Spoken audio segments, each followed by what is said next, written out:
જો મમ્મી સવારમાં કેટલા 11:30 પેપર વાંચે છે. જય શ્રી કૃષ્ણ. હા કેવા બાળાઈને બોલે પાછા ચોળી કરવાની છે પણ મમ્મી ચોળીમાં ધ્યાન નથી. પેપરના બધા ન્યૂઝ વાંચશે પછી ચોળી કરશે. જ્યાં સુધી એમના ન્યૂઝ નહીં સાંભળે ત્યાં સુધી ચોળી વોળી કશું કામ નહીં કરે. ના કરતી. જો આજે ચોળી કાલે કરવાની એટલે આજે ચોળી સમારી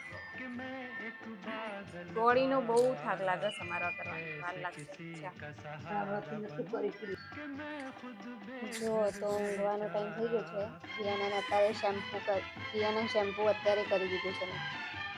નહીં દિયાના પછી સવારે ઉઠી શકતી નથી વહેલા એટલે દિયાના રાત્રે શેમ્પુ કરવું પડે.